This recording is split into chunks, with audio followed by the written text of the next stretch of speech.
England in possession. They haven't had much of this ball and at they all. kicked it away again. Toby Flood. God's sake! Send him off! Send the drifting gate off! Get him off the field! That was diabolical! Wasn't rugby, so we haven't played a game of rugby yet. I think we might have to go out and train after this. Up and over and head over biscuit. Very interesting, very good, yeah. Very good. 3 cheers for Really Bombo. Very good, very good. Top day. Yeah, top day, yeah. Hello and welcome to the Linebreak Rugby podcast with me, your host, Sav. Today we have series regular Wallopy Joe or Ed with us. Say hi, Ed. Hi, Ed. Hi, Ed. Excellent. You had to expect at least something like that was coming. Yeah, well, Fred's not here, so someone had to do it. And we also have guests starring from Catch-22 Rugby. We have Benny. Hello, how's it going? It's all good. It's all good. I, in my very unprofessional way, have managed to lock my phone, which has all my leading questions. But it's up now. So, Benny, you're making a brand new YouTube channel. We saw this, or I saw this, and I pointed it out to the guys on our Slack to have a look at it. Basically, from what I can gather, you're creating something that looks quite professional, to be honest with you. Well, that's being very generous of you, football. Seth. It looks, well, it's more professional than us. I mean, we're not exactly the gold standard, I would say. But, yeah, it looks really good. And my interpretation is you've taken some inspirations for some football origins. That's right, mate. Yeah. So, well, what basically happened was it was a couple of friends down the pub after a couple of drinks and just started talking about a couple of ideas about, which stadium experience is the best. And we're actually heavily inspired by a YouTube user called Smith. He does a Sunday League series with a football team called Palmers. They're just a bunch of mates that play Sunday League football, got full-time jobs, and one day set a camera up and got a big following. On the back of this following, Smith regularly goes around the UK and sort of reviews football grounds. I really like that as a concept. I thought it was really interesting to see, rather than just going for the match, what's the cost like, what's the atmosphere like, because, it looks all right on the telly, but actually going to the match day experience is completely different. And, it's a really good show. I watch it quite regularly. It's called On the Road, but the thing that's missing for me is my favourite sport is rugby. So I know that Smith's a very vocal supporter of football and doesn't like football and doesn't like rugby whatsoever. So I thought, well, if he's not going to do it, someone's got to. So me and my mates after a few drinks said, "Fuck it, why don't we do it?" Yeah, and that's I don't know about. I've had this conversation with Ed before, but I don't know if you know Copper 90 as a YouTube channel. They're yes, big. Yeah, I do know Copper 90. Yeah. So when we Ed doesn't really. We've spoken about it before, but Ed's very rugby orientated. He barely knows anything outside of that sphere. But when I first set up Linebreak, the idea, and it was an impossible dream, was to try and create something that was as close to Copper 90 as we could get, because I really like the idea that they've got comments below, all of that, the constant videos and the away day derbies, all of those things just seem to be missing from rugby, and I think you've had a similar look at it. And that's why when I saw that you were doing this On the Road series, I was like, this is perfect. This actually fits all of the little niches that I think is missing in rugby, which is why perhaps you may have seen that I've been over excited about the whole event.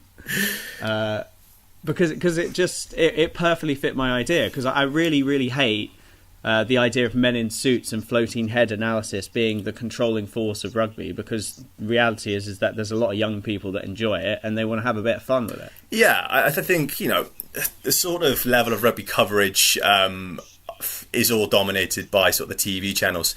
Aside from the early days of maybe having something like Rugby Dump, there wasn't sort of like a big video-specific calling online for rugby content. I'm looking at some of the other sports. So, again, football, you've got Copper 90, you've got, Palmers, you've got hashtag, a lot of content there. Going to come out now as a slight wrestling fan here, and you look at the content they've got in that sort of sport, and they've got things like Cultaholic, What Culture, and there's a lot of sort of like high quality and fan-led content for those sports, whereas rugby, the demand's always been there, because all of my mates in school and a lot of people I played rugby with all watched Rugby Dump, and it was kind of like, well, why isn't anyone sort of doing this stuff for rugby? And I was like, well, yeah, it just 100%. Seems to be on Reddit at the moment. But there's a couple of other people I've kind of come into recently, like yourselves, and I think the big one's Squidge. I think he sort of taken. Squidge is huge. Yeah, he's sort of shown the community what can be done, and everyone was thinking, "Oh, rugby sort of clips. This is not going to get more than a couple of thousand," but I think he's on something like 50,000 plus subs. His views are getting nearly 1 million. He's blown it away in terms of, and he's doing I think at the upper end, but I don't think. And I love Squidge. We've had him on twice now. We DM and chat quite a lot. Yeah. But I think his niche is very specific to his humour. It doesn't feel like you could set up. Well, you could, I suppose, but in your respect, the setup, it feels like you could set something up that would be more Copper 90-esque. Yeah. Whereas his is quite a niche, funny joke and a good analysis, everything about it. But it doesn't. I worry that won't have room to expand. I think the thing that shocked me with Squidge when I first watched it was here's a guy who's doing it very DIY. It's sort of not slating his editing, but it's very basic. It's sort of I know hours and hours of work go into it, but it was sort of like, I can relate to that. But the thing that shocked me with his content, aside from being really funny, is that he knows so much about the game. It's incredibly in depth what he does, and I remember watching a couple of videos, particularly the Sam Warburton one. I was like, this guy knows a lot. He's got a couple of funny jokes, but he knows tenfold anything I know about rugby and the breakdown, which was sort of joining together two big aspects, which is key for rugby content, I think. He was always one. So there's like a group of Ed. How many power users would you say there were on Reddit? In what time frame? Oh yeah, the early days, like 2015, when the Rugby World Cup kind of started. There weren't that many of us posting on Reddit, and they were just kind of got. It's kind of broad, but I mean, I could probably list off, were I to really think about it, maybe 20 or so names, but beyond that, start to get a bit weird. But it's I want to say it's funny that you bring up the fact that he's really clever about the level of analysis that he gets into. The sort of the way in which he can see the game is actually sort of how I see about half of the other members of Linebreak. Because we've done podcasts before where certain aspects of the game come up, and I just think I wish I had that level of understanding about the game I'm watching. Because as much as I love rugby, and I do fucking love rugby, it's bizarre to me that if I'm either at a stadium or watching on TV, I'll enjoy the hell out of it, but it blows my mind the analytics that people can go into, working out why certain rucks were hit and why players did the things they did. But the fact that Squidge has done it, the degree to which he has done it, and I love all of his videos. It's hugely impressive. But I see that from a lot more people, I think. I feel like he was one of those 20 back in 2015 or whatever. That was the comments. Like, we were having discussions about different stuff. Like, his comments were always on point, and there were a couple of others. And like you said, Ed, most of us at Linebreak come from that original 20 that were posting a bit too much. I think a lot of it is. I know at least some of you do play, and so I'm sure there is a level of it from that. But I don't think that's you move us nicely on, Ed. I'm gonna ask. Benny, basically, what was your intro to rugby? So obviously you like football, you like wrestling. What was that introduction to rugby, and when did it kind of happen for you? Sorry, Sav, I lost you there. Could you repeat that, please, mate? Oh, when was your introduction to rugby? So you love wrestling, you love football, but when was that first time that you started talking or watching or even playing? Well, grew up just outside Cardiff, mate. So family was always into it. It was sort of as soon as I was born, the first pictures of me were probably in a Welsh top or something. I played at school. I wouldn't say a brilliant player, but I played to club level and played county when I was a kid. So the interest was always there. As I got older and went to university, it was more the case of obviously I'm not as fast and as strong as some of these other boys now. So that's when I just kind of sat back a bit and became more of a fan. And it's just gripped my entire life, really. The highlight of my year is always the Six Nations. Won't say the World Cup because Wales have historically done pretty bad at those. So, that happens. Yeah, but I think the bottom line to it, mate, is just being Welsh. It's part of the culture. that was Squidge's answer as well, to be fair. I feel like every time we have a Welsh person on, that question just needs to not be had. We should just go, I'm Welsh, and that'll just be it. It's an easy answer, mate, yeah. But it's pretty simple. Yeah, but yeah. So, being Welsh, what was your inspiration? So was it Warburton, or earlier on Martin Williams, or even before that, kind of, what was the inspiration for you? Neil Jenkins was the first one, mate. Neil Jenkins. Well, I was growing up at a time when Welsh rugby was sort of not in a great stage. It was sort of in the 90s, weren't doing particularly well. And I just remember sitting watching it on TV with my family, with my mum screaming at the TV about how shit they were. And you just stuck with them. It just stuck with them. And I sort of remember one of my first times I jumped for joy was the 2005 Six Nations, where opener was against England and managed to beat them. I just remember thinking, that Gavin Enson's pretty good. And I don't know why it stuck in my head, but it was the commentary from Eddie Butler where Gavin's lining up for the kick, and I think it was Brian Morse that's trying to belittle him, saying, I've heard before each game Gavin Enson shaves his legs. I just remember Eddie Butler going, if he makes this kick, he can shave whatever part of his body he wants. And I just remember being in a pub and everyone laughing, and it's just got so many good memories attached to it. I mean, that leads me on to my next question on the list, which, I mean, if that wasn't your best rugby experience, what has been your best rugby experience? Because there are certain things that stick in your mind. I mean, for me, Gavin Henson picking up Tyndall maybe, or Tate. It was Tate. He made him look Tate, like a child. It was embarrassing. Tate. It was almost like holding the rugby ball. Yeah. Just to salvage. I mean, Tate made it to a World Cup final. Yeah. I mean, fair. But what's a real rugby or your best rugby experience? It's probably watching has probably come to the point when you're starting to drink, and the biggest celebration for me was probably the 2013 win. Again, it always seems to be over the English. I don't know why. I think there might be some history. 33, was that the one? Yeah, it was 30 points to 3. I was living in Bristol at the time, in an all-English house with all English flatmates, and I convinced them to go to Cardiff for the day. Yeah. And I just remember being in a sea of reds, jumping on the tables at some pub in St Mary Street, and looking over to my mates in their England tops, just there, looking really sad. But at the end of the game, it was everyone was getting along, and we all had a great night. And I was buzzing for the next year, mate. It was probably one of the greatest experiences of watching rugby ever had. I just wish I did a rugby grand review on it. Game tomorrow. Yeah, but there's been so many good moments with watching Wales in particular. There's been some downtimes.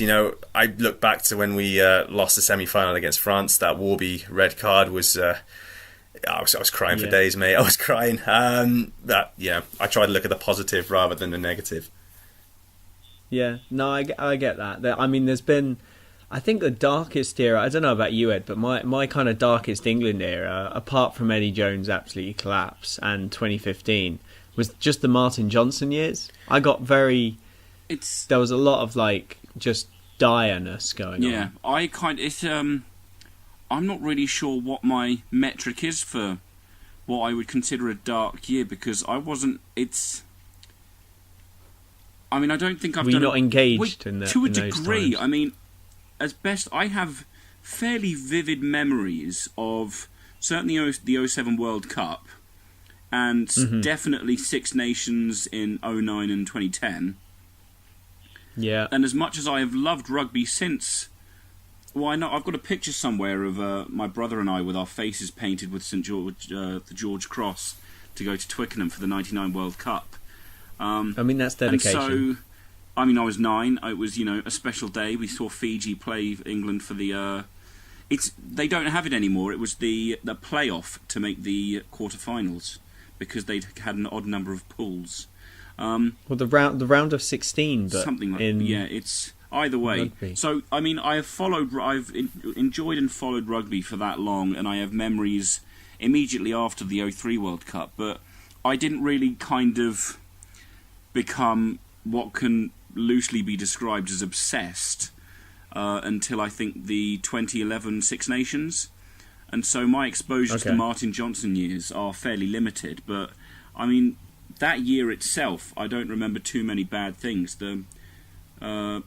we lost to Ireland in the Six Nations, which was the only one we dropped. I think we won a couple of the warm-ups, and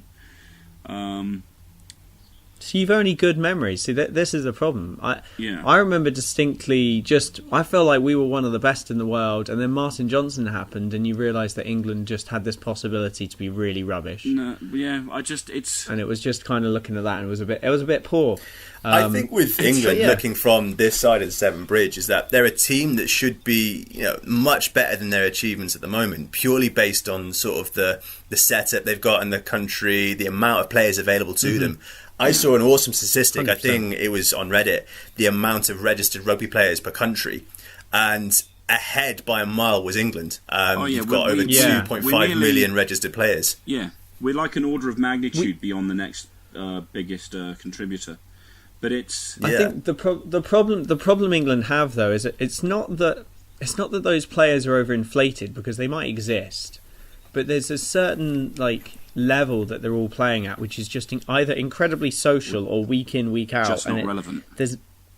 I know it's not relevant, but as in imagine you had to play one game and you sign up a bloke, and then he never comes back. The retainment level of registration and actually playing, is a different thing. So it's a money. I think it's quite good for money, and it shows that there's at least a lot of engagement in the whole experience. Certainly a lot of interest, yeah. But in World Rugby, but we know World Rugby love to overinflate numbers. Yeah. And I think the RFU love to overinflate numbers as well. Just going back briefly, because I'm sure granted, it's been so long since we've done a podcast, it must be even longer since this point has been brought up. But something that I know I'm sure I've brought up before that seems slightly relevant is that people always go on about how the USA is this sort of sleeping giant of rugby. And how once they've got 2 weeks since we talked. Once they've got their shit together, they're going to be like the greatest team in the history, and they're going to go back to winning Olympic gold medals. They'll bring the 15s game there just for that, and then they'll win all the World Cups, and then they'll join the Six Nations and the Rugby Championship and win those too. But I can't remember who made the original point, but it resonated in my head that if you want to look at it in a slightly different way, that you could call England the sleeping giant of rugby, because we're underachieving as we are right now with our numbers. Considering, the availability of the athletes. I mean, granted, if you look at New Zealand, that shouldn't really be an issue, where they've got New Zealand's population is about 4 million, I think. I think there's a huge thing, and I personally think that coaches and whoever is coaching the top team and the ethos that's put in there, that's more important than numbers. I think you can have. I mean, it's the kind of thing that you could talk about in any kind of subject, but a strong team that's just a team. At the end of the day, there's 15 boys on a pitch. If you've got a good coaching ethos and a setup, I feel like it can just work. And if you look at it again, Northern Hemisphere teams, the majority of us are coached by Southern Hemisphere coaches. I don't think it's just that. I think a lot of granted, I don't really have the wherewithal to back this up with any sort of statistic or even an anecdote, but I imagine just the fact that the whole grassroots setup, I would imagine, is at least the second biggest contributing factor. Because if you look at New Zealand, where even though football's on the rise and they'll play basketball or hockey or netball or they'll sail or whatever, the fact that from the moment they're about 2 or from the moment they can walk or crawl, it's their passing a ball around and throwing it around like the Nandolos of the world. I think there's a huge. But again, I think that comes down to people are interested and want to become coaches, and they want to contribute towards the New Zealand system. Whereas in English rugby, I mean, we've got a really low number of refs. I remember we did this registered players thing, and our refs to player ratio was horrendous. Registered refs were really bad. Whereas the Welsh had loads of refs, and I think the French had quite a lot of refs as well. But the English refs were just really low. Anyway, that's kind of getting off topic. I'll bring us back round. I'll bring us back round to Benny because. Obviously, you're Welsh, but what's your club team? You're travelling around the country. You said you wanted to go and do some travelling. You might be forced to go and see London Irish play, which is our fault because I think you lost by 1 vote, maybe. I think it was 2 in the end. It was quite funny because I thought I put it on there for a laugh, thinking, "Nah, no one's going to vote for that. No one's going to do it." Then you two, I think, got your hands on the vote, and I was like, "Oh God, I've got to travel down to Reading." So, it's on one of my next places to go. Yeah. What's It was a mistake because I was like, oh, I'd quite like, because I'm obviously interested in the English game.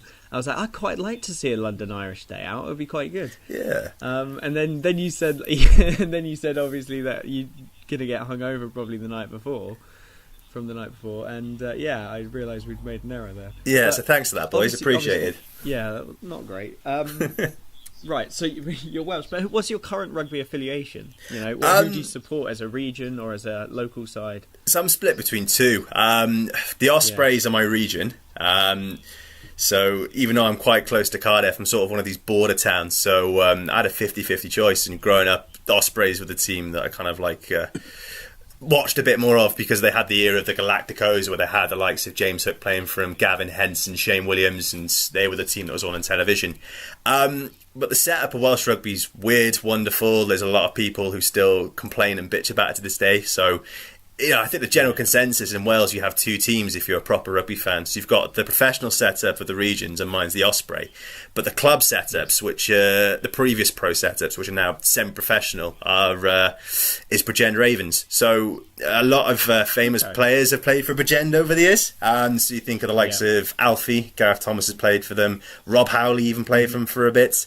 But when the regions came about, Bridgend, weren't... To cut a long story short, they weren't selected. But so I'm actually on the media team for the Bridgend Ravens. They're a big club that's they're a big club that's now struggling because of the position they're in, and because they just haven't got the sort of money to attract players, or the crowds have gone to the Ospreys. So it's a 50-50 split between both of them. If you ever see us tweeting anything Welsh related or delving into that Welsh region debate, it's CC who's our Welsh Twitter handler, and to be honest with you, most of it goes over my head. All I know is that a cheap dig or an easy dig at Wales Online is a solid way to go. Yeah, it's so complicated to put in perspective. I'm a season ticket holder at Bridgend, and I still don't get the ins and outs of Welsh rugby and what it is. It's basically just all on Twitter, but it takes hours and hours to kind of find out what's happened and what's going on. I think the bottom line is everyone's just annoyed at the WRU. They're all complaining, saying, "Oh, you've messed up the setup of our clubs, and you've ruined the likes of Neath, you've ruined the likes of Pontypridd, you've ruined Bridgend." But at the end of the day, I'm looking at the world rankings thinking, well, Wales are doing quite well, and you're doing quite nicely at the top end, at least. Yeah. Third at the moment. There'll be a couple of people on Twitter now who will have a go at me for saying that, but they're third, and I think for the first time in the history of the Six Nations, we have. Well, we obviously with Ireland. I think Ireland's obviously out in front, but we genuinely have 5 extremely competitive teams to win the whole thing. Yeah, I agree. It's who do you reckon is? Well, I think Ireland's going to win it and probably going to be a Grand Slam. But who do you reckon is going to get that second spot? I mean, I get you're Welsh and I get that I'm English, but I really want the Scots to do it. I'm living in Scotland at the moment, and they just don't believe that they've actually got a good team, despite the fact that they have a really good team. Nobody in Scotland still believes it to this day. And they've got the right games. I think they've got the right games at home this year that they could do it. I think a big thing for the Scots is to start high, and they've got Italy in the first game. I think if they start that momentum well, I think going into the last Six Nations, there were high expectations for the Scots, and they're thinking, maybe this is our year to actually do it. It's been... I think 1999 was the last time they won, and then they got hammered with the Welsh, and it was kind of what could have been if that match went another way? You could have been talking Scotland in a very different light coming into this one, but this is the first time, because they've announced their squad earlier today, and I looked through and I was thinking, that's a strong squad, and it is I realised to myself that's probably one of the first times I've ever said that about a Scotland team going into the Six Nations. I think they're only missing depth at hooker, aren't they, really? I think that's where everyone's been talking about, because... See, I really rate... got some uncapped players. Yeah, I really rate McAnally, though. I think if he stays uninjured, he's going to be key to them. I absolutely rate him. I think he's fantastic. He's an extra flanker, really. That boy is brilliant. But the obviously asterisk is if he stays uninjured, because after him, it's not like there's a huge drop, but... He's at a really high standard, Whereas if you look at England, if we lose Hartley or we lose George, we still have Jack Singleton, or we still have some other players that would do a job there. Yeah. Whereas nobody quite brings the same level that McAnally does, because he is on a very high level hooker. Talking of high level hookers, did you manage to see Ken Owens playing at number 8? I laughed so much when I saw that. I know the Scarlets are having so much difficulty with their back row at the moment. They've got so many injured players, but a part of me was just thinking, is this Wayne Pivac having a joke? I mean, he's got the Wales job. Maybe he's got a couple of months left at Scarlets, thinking, you know what, I'm just going to fuck about as much as I can. What are they going to do? Take the job off me? I like the idea. He was just sitting down at his desk, and he gets a knock on the door, and Ken's gone, oh mate, I don't fancy front row. Can I play number 8 for a bit? He's gone, yeah, fuck it, why not? Give it a go. Chuck it in.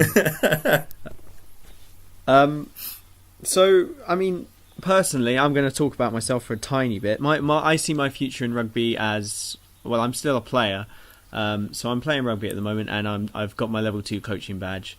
So I see my future as eventually I'm going into coaching, and I'd like to keep creating content for Linebreak, whether it's copying your videos or just writing my own articles and being more original.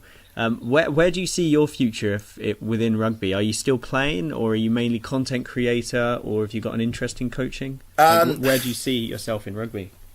I'm a fan first and foremost. I do play, not very well. I'm a bench warmer for a local team in Bridgend called Brackler, but I only started getting back into rugby this year.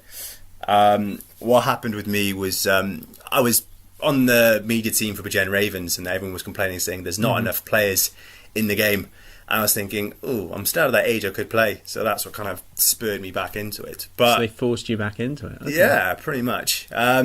But for me, I want to keep playing for another couple of years, whether it's just for pub teams. I play for the love. I'm not really overly competitive with my ambitions, but I think a big thing for me was trying to make more content, as we said earlier. I really want to, improve the sort of videos that are out there for rugby fans, because they want it. There's only so much BBC and ITV. The standard's really low.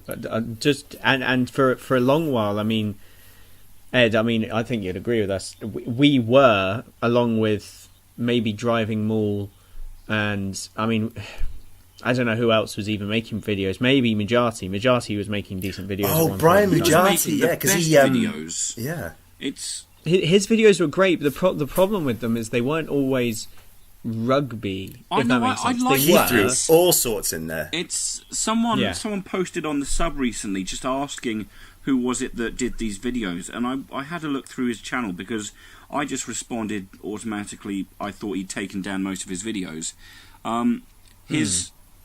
I think he had like 150 or 200 videos. He's got like 7 left on his channel now. And I think it's a massive shame, because I can't remember exactly what the issue was, whether it was an issue with copyright or monetization, or just he got sick of the fans not being committed enough, or some weird bollocks like that. He fell in a hole where he didn't... The market... we've talked about this earlier, but the market for rugby is there. Yeah. But the market at the moment is quite small, and Squidge has managed to take it all up at the moment. He's tapped into something magical, but I really, really enjoyed Brian's videos, and I kind of think it's a massive shame that he stopped, because whether just the weekly life of Brian's, or just... I think it just... Because it's so nice to have that sort of... that player's perspective at the moment. Yeah, but I would say I'd agree with you, but I also, and this is, we didn't need to go into player bashing or anything. I'm interested in the Brian Mujati player perspective. Yeah. I'm not particularly interested in someone like James Haskell's player perspective. I was about to the thing I was about to follow up with is, I have been quite enjoying... I've not watched all of them, but I think I've seen most of them. Joe.co.uk's House of Rugby, or whatever it is, podcast. It's also with on Ben YouTube. Ryan. And it's Alex. Is it Alex Payne? I want to say hosts it. And so Haskell is generally the main guest, but they've also had Tyndall on, they've had Trimble on. I think they had Bod on once. They've had Ben Ryan on twice, and those episodes are just the absolute shit. They're amazing, and I'd love to just listen to him. I know talk. Fred absolutely raves about Ben Ryan because Benny doesn't know, but Fred and I are both coaches. In different capacities. I mean, we've met each other a couple of times actually in London, but we've not necessarily actually coached together or anything. But we both love coaching, and Ben Ryan to us is he's got the mindset, that positive mindset, and let players play that Fiji obviously ended up loving as well. So listening to him for both of us is just where it's at. I'm gonna spin off Ben Ryan because I personally have that philosophy that, you know, we need to reward taking risks in rugby, and you know, do you have a philosophy? Because obviously you create a coaching philosophy when you become a coach. It's a big question because most people don't think about it. But Benny, do you have any kind of feelings or thoughts on a philosophy towards rugby personally? Yeah, I'm all for sort of that Fiji style. I love watching, you know, fast flowing, free flair rugby, and you know, I think one of the interesting things for me is kind of looking at the setups at the moment. I'm looking at the Pro 14 where there is no promotion and relegation, again allowing teams to take risks. But with England's setup, for example, at the moment where there is relegation, do you reckon that the fear of relegation and, you know, potentially ending of a club if they go down is preventing teams that are in the English setup from having that sort of setup in play? To a degree, yes, and I'm going to jump in a bit because I've not done much talking. Ed, go on, Ed. Yeah, I mean, again, I will come at this mostly from a sort of gut feeling kind of way, but I do think there is a definite smell of that among some of the clubs, although I couldn't name and shame any of them off the top of my head. But it does feel like quite often that, certainly looking at the bottom, I mean, granted, Quint were in that position last season, but enough of that. I think there are shades of that. The fact that we have relegation in the Premiership is sort of some looming black cloud that hangs over certain clubs, and so how they go about things may well be very, very different to how they might were that not the case, were it ring-fenced or I don't know. Even some teams do feel the need to spend their way out of the hole. I do think though there is. I don't know the best way to put it because this might sound just completely wrong, but because only assuming that is the thing that does it, because if it's not really the right way to put it. But there is a massive overcorrection on the other side of the table, because I don't think, for instance, Saracens or... That's basically where I'm going to stop just for the time being because of how sort of turbulent the Premiership has been the last few seasons. They don't need to... Just Saracens. Well, granted, you know, because Exeter were relegated at one point, Northampton were absolutely shite the other year, Harlequins were... We're in fucking third, and after the season we had last year, I'm just so confused about all of it. But I think... Quins are an anomaly, but yeah, I agree with you on the point that... They could be rotating their squad to either, you know, playing their juniors or their women's team in, you know, one bye week of the Premiership if it didn't mean much to them. They have nothing to fear at all. This is a huge issue, and I get that this season's specific, and I think that this is a kind of relevant to the Pro 14 as well, because once a team is so far ahead that losing 3 or 4 games doesn't matter. I mean, 20 points shift to someone in second or third could affect. Do we things. agree, do you suppose, that Leinster are perhaps the most world-class team to ever play the game and could beat the Blue All Blacks on any given day? Because...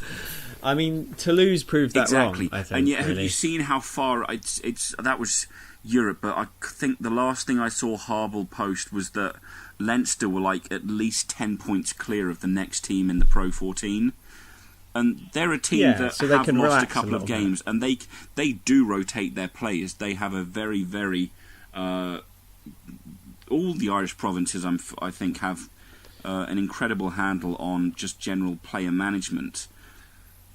But to open a can of worms with Benny, because we're going to bring it back to the Welsh region. Central contract for the Premiership. If we focus on I suppose for point of argument, or for just point, you know, regardless, there's 3 strong Welsh regions, or 3 decent Welsh regions, and then there's the Dragons, where people look at them and go, they exist, but there's not much else going on. And Ireland have not a similar balance, but I mean, Connacht have done some good stuff, Ulster have done some good stuff, but then Munster and Leinster have always kind of led the way historically, I would say. Definitely. So, and I mean, Edinburgh and Glasgow are only just coming together. I mean, I called Glasgow Scotland there because for a time the Glasgow team was the Scottish team. Yeah. For a period of time. So I think it comes to a time where everything needs to balance, but can you ever see the Dragons actually balancing out and getting to the point where they're on par with the other Welsh regions? It's a really tough one to say. It's actually a very hard question to answer, really. At the current moment, I'm going to say no. They've got some decent players coming through the fold. I think Newport historically has produced some great players who've gone on to be, Welsh nationals and even played for the Lions. I just think the issues of Welsh rugby and the setup of the regions is destined for the current setup to fail.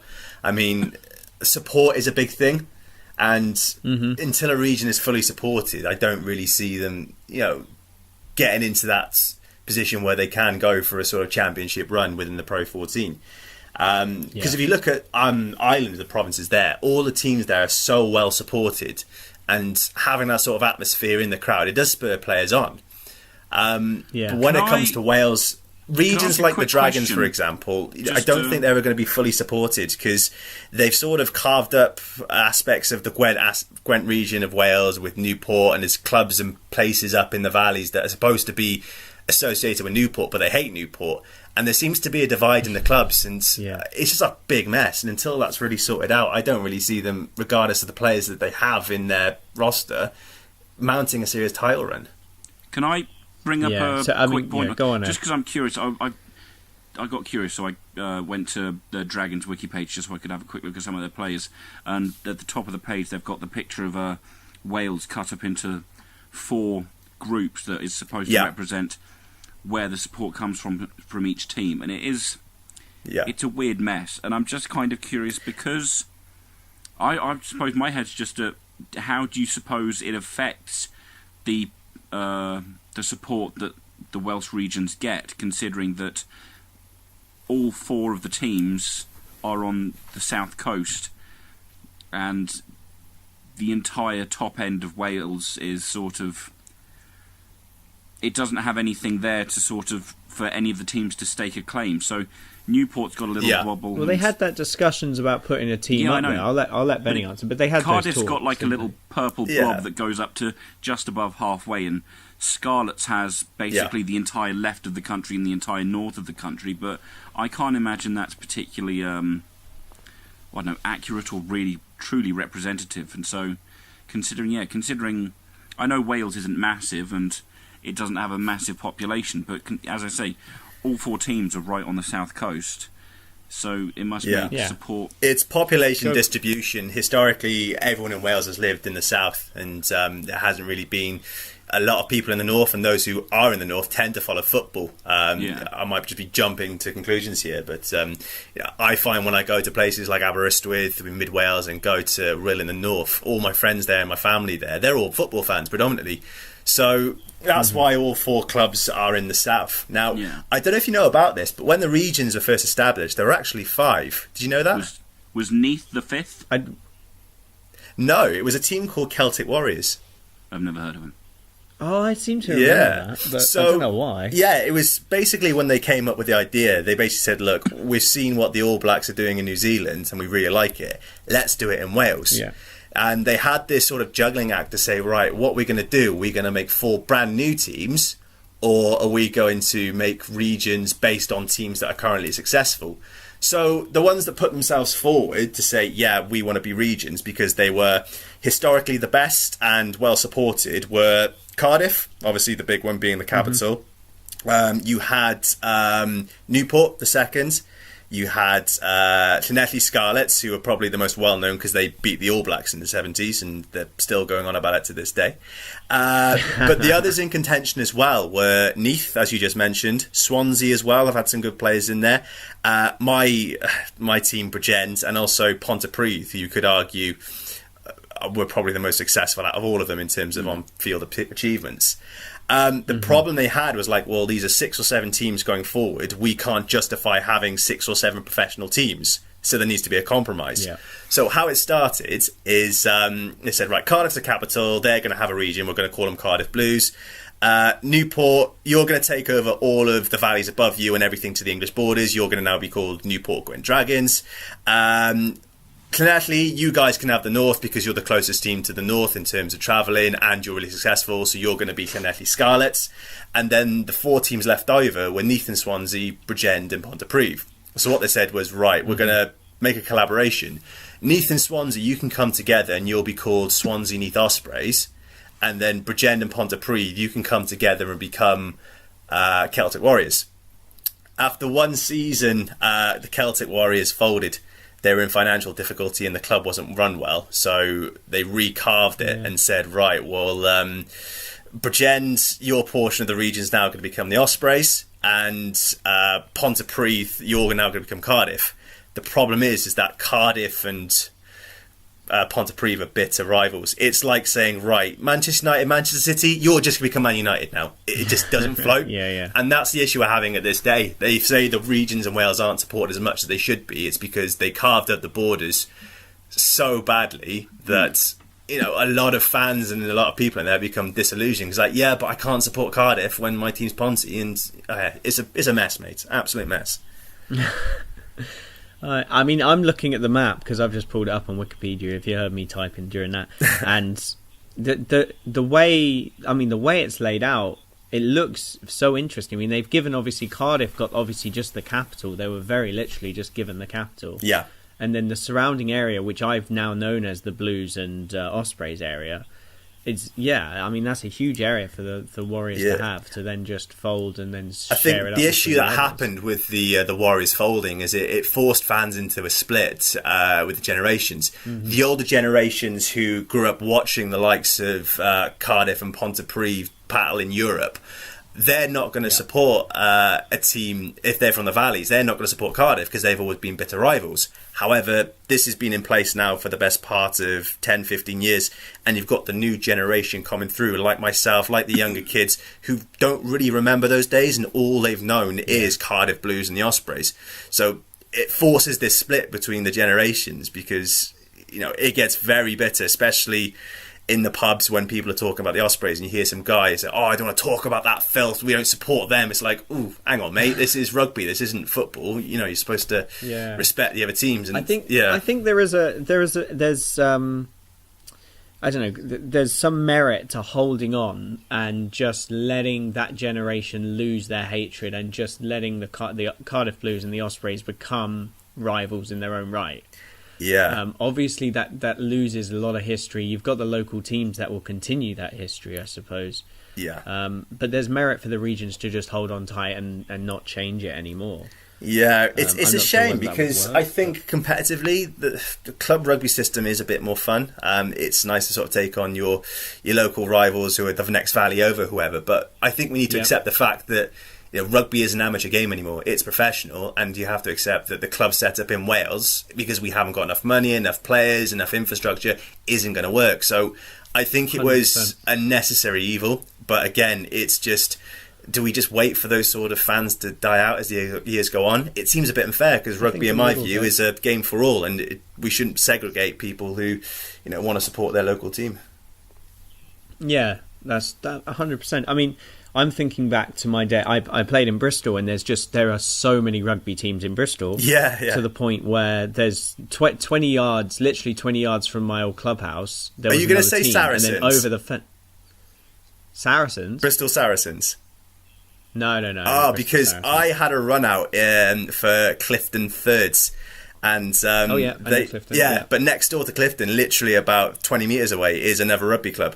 And they sort of, their seconds and thirds everywhere. Yeah, they swap over pitches all the time, and it's many clubs. All of them. It was Ashley Down at Bishopston. I used to play at Bishopston. Oh wow! And Ashley Down was literally a stone's throw away. And then Ding's Crusaders they trained over the fence. Literally 3 clubs, and you could stand on the pitch and throw a stone and hit all the clubhouses. You know, it was ridiculous. But imagine, and the rivalry between Ashley Down and Bishopston was fierce as hell. There were fights, there was real fights. And the only reason, I was at uni there, the only reason I chose Bishopston is because when I looked on the map, it was closer, but the reality is it was 20 yards closer to my house. It wasn't. I could have picked Ashley Down. It's mad. Well, it's similar in Wales, except the only difference between the Bristol teams and the Welsh teams is that in Wales you've got big, massive hills separating the teams rather than fences. That's literally the only difference. That's and those rivalries build up over the years, and I couldn't imagine Ashley Down and Bishopston becoming one region. Yeah, and yet I suppose that's something that's happened in Wales, and therefore a generation at least is going to remember that. And they might even pass that on. Well, and what's it would interesting take a now, while to really Sav, get in. what's interesting now, and apologies if I'm going on about the regions too much, is there was talks this week where they were thinking of maybe combining the regions so there was only 2 teams in Wales, similar to Scotland. That was very interesting. That would blow everything wide open. I think Scotland are moving towards 3 teams as it is. Yeah. They've integrated. I actually think Scotland rugby is in a really good place. I've been on their coaching course recently. I've talked about this on another podcast. Went on their coaching course recently, and it was just the mindset and the setup they've got now is better, I would say, than the RFU. I've done the RFU coaching course, and then I've done the Scottish one, and I enjoyed the Scottish setup better.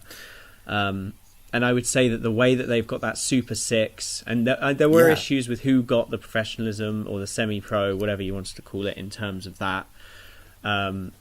There were issues with the clubs they chose, sure, but I think they've got a nice setup now, and it's very possible in the future that they could have a 3rd team. So to see Wales thinking about going back to 2 is, I don't know, it seems like a heavy regression. Yeah, I think the issues do come from the fact that some people just generally don't have a professional team to support.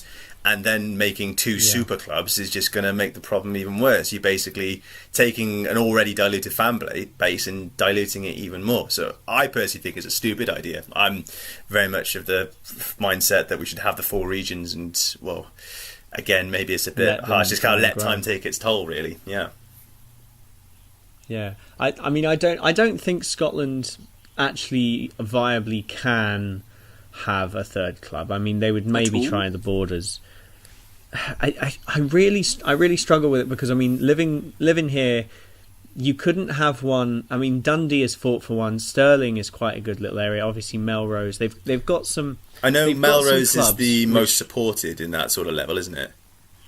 Yeah. I mean, there's possibilities, loose possibilities, that Melrose would be an option. The problem with Melrose is they have a huge amateur love. Like, they love being amateur.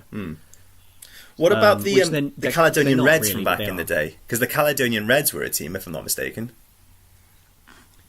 Very possibly. Christ, I mean, I'm in a Caledonia league, so I should probably know this. Well, yeah, I don't know if you saw, but I actually did a video on... did you see the one where I did a hypothetical thing on uniting the Gallagher Premiership and the Pro 14? Lions 22. Yes. Yeah, the Lions 22. Well, in that concept, I basically said, well, Scotland need a 3rd team, and I said it should either be the Borders or Caledonians. So, yeah, I think Scotland is in a position where they need a 3rd professional team. I think they're in a... Also, the Caledonia Reds is Perth and Aberdeen, so that's a little bit further north than me. Okay.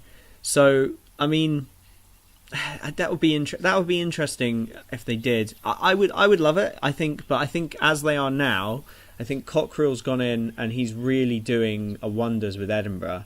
And I think once they've got Glasgow and Edinburgh at an equal standing, which they're almost at now, really, then they'll be able to then expand into a 3rd region, which I think is the way that Wales may have wanted to do it, but they needed to have those numbers.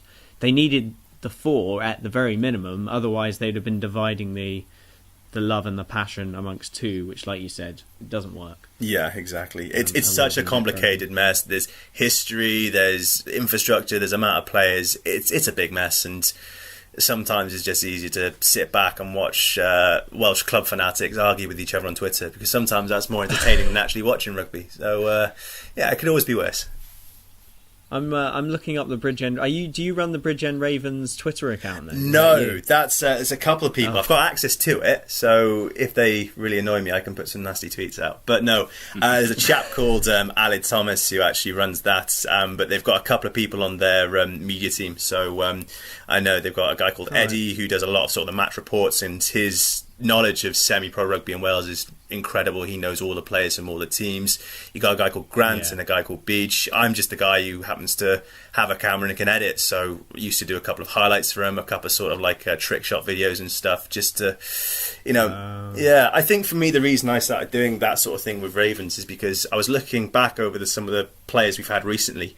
In the last 5 years, we've had Scott Baldwin and Rhys Webb play for us, and this was when they were sort of like in their early days, and I thought it'd be quite nice to add some level of professionalism in any way I can to the semi-pro, so when they make that jump to the Ospreys or to Cardiff or whoever, they're sort of a bit more used to it. And that was kind of my thinking getting involved. Yeah, I mean, respect to you. I mean, I quite enjoyed this, but I can tell your editing and everything. I mean, it's a step above, and it looks really high quality. That's why I loved it, because cheers, man. It gave me it heavily reminded me. I think, not to put too fine a point, I did watch Smith's stuff. Because I was like, okay, I wanted to see the source, because if I'm going to copy and make a little video of my own, I wanted to see a source. I thought your editing in Star was better. He might have had that banter level that he's used to and he's done. But that comes with doing it a million times over and getting to know people and having a chat with your mates down the pub, whatever.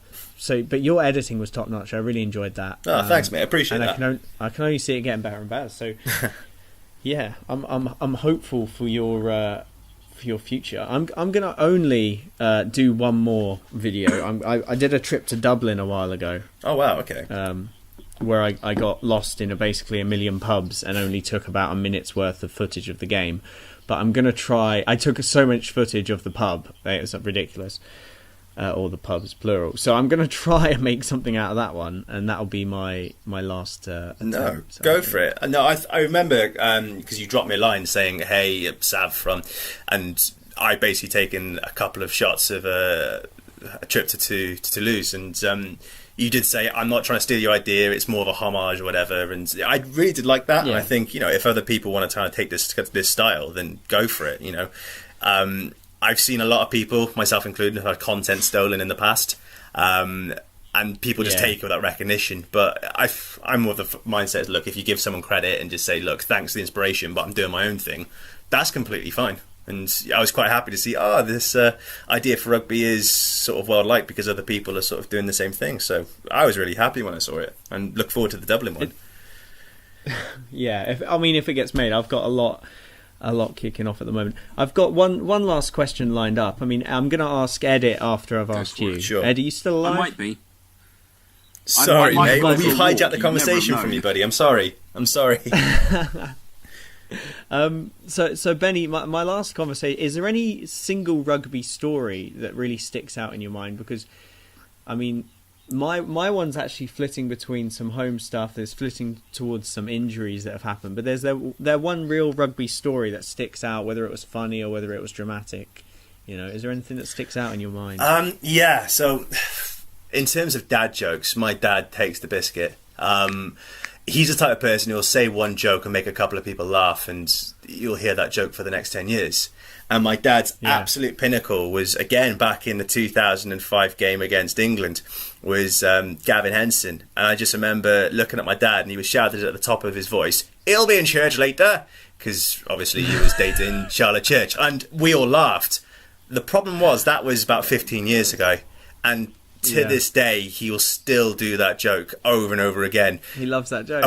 We'll be watching a Wales game. We were at the All Blacks when they came to visit the Principality about 2 years ago, and you just hit silence, and you just hear my dad back by the bar going, "He'll be at church later." It's like, Dad, he doesn't even play anymore. Come on.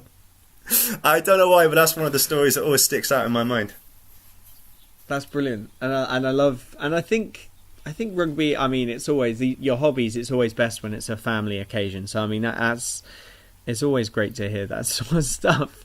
I can actually visualize I mean, My dad loves a joke. I mean, I don't know if he's repetitive in that respect, but yeah, they always seem to repeat themselves in that sort of joke department. Yeah. Once someone gets a bit of positive feedback on something, then they just keep going down that same line, hoping for the same response. Definitely.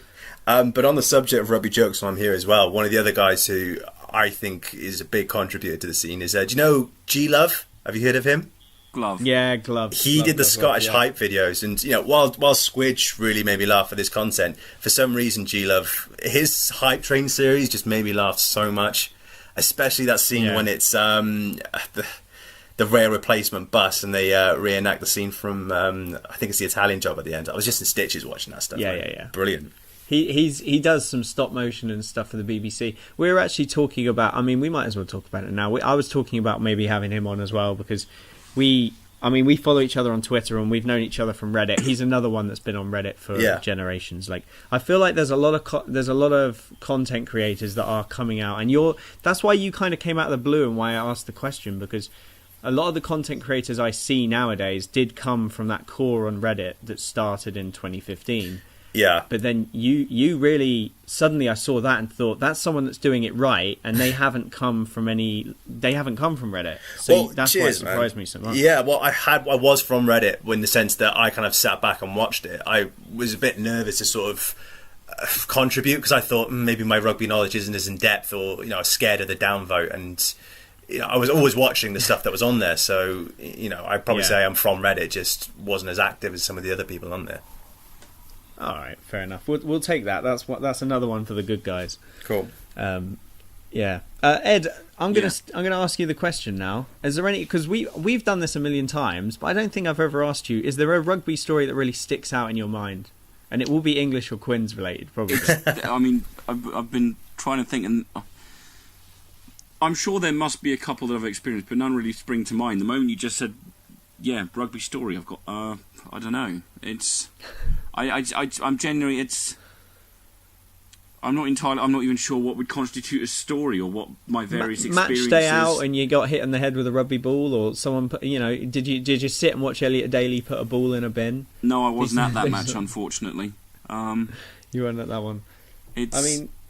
My experiences are just growing up playing rugby, and I've got a million ones, but one of my favourite ones is when it was snowing. I was 12. I must have been 11 or 12 years old. It was snowing up on the, we called them the Meads. That's where I grew up and played, and on the rugby pitch. And they just cancelled training, but instead we just had a massive multi-age snowball fight, and that to me was just the best experience in my life, because everybody's geared up to play rugby, so they're properly able to make rugby tackles, snowball fights. And everybody, it was just chaos, and that's one of my real defining moments of my club life. At least growing up playing rugby, I really enjoyed that moment. I can try and embellish a story for far more than it's worth. I haven't properly played rugby since I was about 10 or 11 years old, and I can't for the life of me work out why. I mean, I had a fair few health issues when I was a kid that involved every now and again having my foot done up in a plaster cast. But for whatever reason, that can't be it, because I moved on to hockey for some reason. That's a backward step, isn't it? It's a very backward step. And now, I must have done something right, or I must have been doing something differently, because I made the hockey team at school. Granted, I was shit and I let in too many goals, but I still made the team. But I think about it every now and again, and I'm just totally baffled why I went to, not just why I went to hockey in the first place, but why I then never went back to rugby. It's a hard game, I would say, and this is a huge problem that rugby has. It's a really hard game to come into late in life. But that's the thing, it wasn't late in life. I was still small and young, and I don't know whether it was just my place, I suppose, at school, and sort of where I perceived myself to be, or something, but I'm not sure. I mean, I tried a couple of years ago, what is it, 2019 now, isn't it? Christ, that's scary. It's too long, isn't it? 6 years ago, almost exactly 6 years and a week ago, I joined a gym. And then for the next 5 months, every 3 times a week back from work, I'd stop by the gym on the way home, and I lost about 1.5 stone, and I thought, I'll lose some weight and I'll find a local club and I'll play some rugby. And then I left my job I was working at because it was emotionally crippling me, and I went to Australia for 2 months to see some of the Lions tour and do some touristy travelly shit. And the last week I was there, I herniated a disc in my lower back. And that sort of set everything back really far, and now basically the idea of finding anywhere to play again is just horrific, and my fitness isn't under control anymore. And to cut a really long story short, your rugby thing that sticks out in your mind is a herniated disc, and the fact that you bad. never... But the point I was going to bring it all back to is the thing that kind of sticks in my that kind of gets my goat the most is that the one single memory I have of as a schoolboy playing rugby is, I'm fairly sure I must have been a hooker, because I can't envision me being any other position. But I just remember bursting through a ruck like no professional has ever burst through a ruck before, and basically collapsing over the try line. And it is one single moment, I suppose, of pride that I could picture from my childhood, in that I know it was a try. I wasn't one of those weirdos who fell over the 22 and thought they'd scored a try or something. It was. Yeah. I'm fairly sure I can remember packing down in a scrum that match. I can remember, being in a ruck, grabbing the ball, charging through, collapsing over, and scoring. And it would have been, to 10 or 11-year-old me, fucking amazing. And I don't have much of that anymore. Rugby and scoring. I don't think there's a feeling like scoring tries. I'm gonna move us swiftly on. I mean, from the highs of Ed scoring, the highs and lows, to something that we're gonna do through the remainder of this podcast series, however long it lasts. This is just to finish up. There's something I've heard on one of my favourite podcasts at the moment. They do something called a PSA, which is a plug share, and then Benny has the opportunity to ask us something. Oh right, fun. So the PSA is a plug and a share. So we each, you've just done your share, Ed. Yeah. I'm gonna plug Catch 22 because I actually really, I want everybody who's listening to this podcast, so all, I don't know how many listeners we get nowadays. It's probably getting up to 1,000 nowadays. Some more viewers than I'm getting. All of you that have decided to download this, go and have a little listen and a little watch of Catch 22 Rugby, and follow on the series, because it's just brilliant. I think this is what rugby needs. This is the social media that we actually need, the content that we require in rugby, to just get it out there. I mean, Squidge is doing it. We call him Glove. It's interesting to you hear him call him G Love. I suppose he is Graham Love, isn't he? Graham Love, yeah. It's because I do it because on Reddit it's all lowercase. I know on Facebook he's uppercase G, uppercase L, but and I know his name. He's 39, isn't he, rather than 93 on Reddit. It's because he couldn't log in because he forgot his password or something, or he didn't know he created an account, so he did it backwards. He messed up. And Benny, you have the opportunity to ask us a question, which put you on the spot right now. That is really putting me on the spot. Okay, then it is a little bit. I'm sorry about that. That's nothing. You have to answer the question. Oh, right. Well, I'm trying to think of a question now. What have I got? Tell you what, we'll go with Ed first. Which player do you reckon is going to be the breakout star of this Six Nations? And when I say breakout, I mean that hasn't previously been like on the world stage or international stage as much as before. Is there a player that's maybe young or just breaking into their international team now that you really think is going to knock it out of the park this year in the Six Nations? Yeah, so I suppose the implication there is sort of a player who has shown really good progress domestically, but who has not yet been capped. I can't answer that. I've watched absolute Sav, do you reckon you could answer that? It depends if you can. I feel like Cockanasinga has already broken out. Yeah, I wouldn't say he's breakout. I'd say like he's already is. He's already broken out, and the problem we have in England at the moment is the majority of the players. The player that I think is grossly underrated and should break out for England is actually Jack Singleton at hooker. Right, yeah, okay. That's who I think deserves to have a breakout. I think he deserves to be on the bench, at least for the Italy game, if not for more games. He's hooking for Worcester at the moment, and I really rate him as a player. It's always Slade's year, perpetually. I feel that's such a weird one. He's perpetually Slade's year. But that, yeah. I don't actually think that England have anybody that they're going to just throw in there as a tester. It's possible that Sam James for Sale. I mean, I think it's Sam James's, but he's been having an absolute cracker. The centre for Sale. So it's highly possible that he could get a call up. There is, I suppose, if we keep with Thockenasinger, I suppose you could sort of look at it in the view that, granted, he's technically had his breakout he's got, was it 2 or 3 caps? He certainly scored 2 tries, I think. He's scored too many tries to not be a breakout anymore, isn't he? Yeah. Well, my point being that is quite often in the history of English rugby, we have sort of these incredibly bright sparks, these players that shine like supernovas, and then suddenly after 2 or 3 games they just don't receive any caps, or they're forgotten, or they get left by the wayside. So I suppose, assuming Eddie does stick with him, because we do have I think JJ's back, so centre issues could be fixed up, and then our wing options might open up a bit more. But considering I think Watson's going to be away for a while, which still sucks, but with Ashton, with Daly, with Brown coming back with some form apparently, as well as his hair, Noel potentially being about, we're not short of wings at the moment. But if Thockenasinger can if I was to go to another, I think it's Farrell. Is it Chris Farrell, the centre for Munster in Ireland? I don't know whether he counts as well, because he's not necessarily had a breakout for Ireland, I don't think.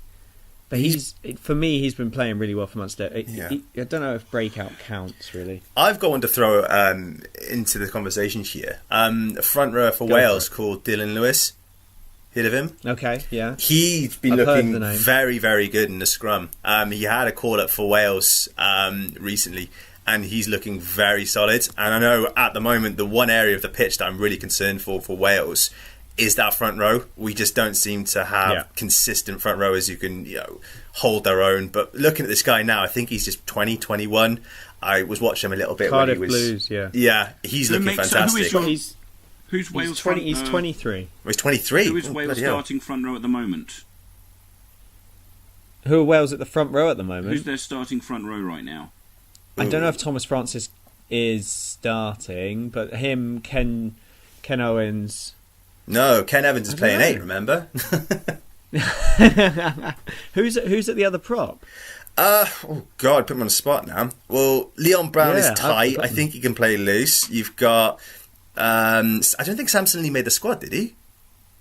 But just we're gonna have to double check. We've thrown ourselves under the bus. Yeah, I'm just trying to think who started in the autumn. But it was Nicky Smith from Nicky Smith. He's actually improving quite a lot as well. Okay. I went for a phase of really not liking him. He played for the Ospreys for a bit, and I always felt a bit iffy when he was starting. I was thinking, oh God. But I will hold my hands up and say, Nicky Smith, I was wrong, because he actually improved a lot, particularly in the autumn. And I reckon he's probably starting at number 1 for Wales. Samson Lee did make the squad. Oh, he did he? He did. Interesting. He's on their sheet. Rob Evans. Yeah, Samson Lee is right there. So, I mean, I don't know whether he'd start, but he's in the squad at the very least. And people have been asking questions about Jonah Holmes, actually. I think I'd put Jonah Holmes... Would he count as a breakout? I think he would. Maybe. I know he's been tearing it up. Welsh rugby don't really know him that well. Yeah, English rugby do. He's been tearing it up in the Premiership. I think I was reading the Wales Online. They're saying, why are they picking Jonah Holmes? I'm thinking, mate, if you... been on BT, have you seen what he's doing? I think he was. Yeah, because Leicester have been playing rubbish, and rubbish apart from George Ford, maybe. And who is very quickly? Just who is Aaron Wainwright? Aaron Wainwright. He plays back row. He was fantastic actually, the back end of the last Six Nations, but I think he got injured. I know he didn't play much in the autumn, but he's been fantastic. CC's been raving about him. Yeah, he's good. He did have a funny incident because he's got a brother, and they played in opposite teams in the Pro 14. I think it was one played for the Dragons, I might be wrong, one played for Cardiff. And I think it was Aaron Wainwright made a tackle off the ball, and the referee went up to his brother and sent him off. Not only did he get the wrong brother, he got the wrong team. Yeah.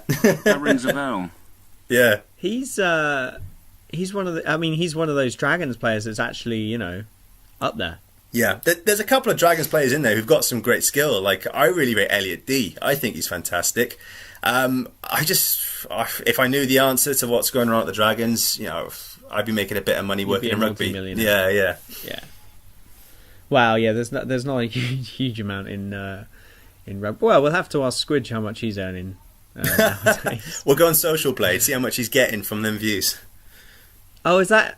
Yeah, I suppose that is the way to figure that one out, isn't it? But it's I mean, I don't want to bring it back. I've just seen that Jesse Lingard has just created his own YouTube channel, obviously following the footsteps of James Haskell as a player to create content. Yeah. I think that wraps it up, actually. Unless you want to do another question for me, but I don't want to put you on the spot again. Because that one led to a lovely conversation. I did so terribly with I'm fresh out of questions as well. That one. I can't think of another Scot that would have a breakout. I think George Horn. I don't think I rate George Horn. I'm just going to put that out there. Partially because I'm playing with a bunch of boys that have grown up with him and played with him, so they all love him. So I've fallen under their hype. So what George happened Horn is going to smash things. What happened to Matt Scott? That's a big question. The Gloucester Centre, isn't it? Potentially.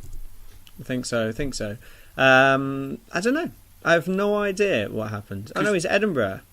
Did he get injured and just stop, or was he one of the blokes that went to Sevens for a bit? No, I actually don't have a clue. Not a clue. You've dropped a big question. I think we're going to. I should start googling this shit before I ask questions. It's This sums up how we should always end. So we ended on a PSA. Go and watch Catch 22 Rugby. Subscribe, watch everything, like everything, all of the above. This is how content should be done. Not necessarily this, but Catch 22. Cheers, Sab. No, I really appreciate the kind words. Thanks a lot, mate. Yeah, we're hyped about it. My single piece of commentary on Catch 22 Rugby earlier on after watching the videos, and but it was mainly about the logo, to be honest. But I just said that it basically just looks far more well refined than I think we'd achieved in the last 4 years. Yeah, your exact words were. I think that was you. Literally were just like, he looks. I really like his logo. I'm really disparaging of us. It's really bad. I need to stop that. It's fine. I'm aiming for us to be better. I do it in the completely wrong way. It wasn't that hard to do. It was just 15 minutes of kind of copy and pasting random images. I personally thought it was just a bit of a placeholder to think of another one. But if you guys like it, I guess I'll keep it for a bit. Yeah, you see, I thought that was what our one was. The problem is we set ours up before any of us had any editing or ability really at all, and the problem is that we had one guy who was really good, Alex, who makes his own book podcast now. Hi, Alex. I keep on meaning to read up on that, and I never got round to it. And he made loads of our stuff, and then he's just kind of disappeared off. We're still friends and chat, but he's do we? Yeah, he's obviously doing his own thing. Well, I chat to him. I don't know if you do. Rude. I chat to him on Facebook. Anyway, That's been Linebreak Rugby. I've been Sav. That's been Ed. Sup. And we've had Benny from Catch 22. Cheers. Ed, do you want to sing us out? Not really. I'm not feeling it today. You're not feeling it? Fine, Fred. I can't remember how it goes. It's been too long.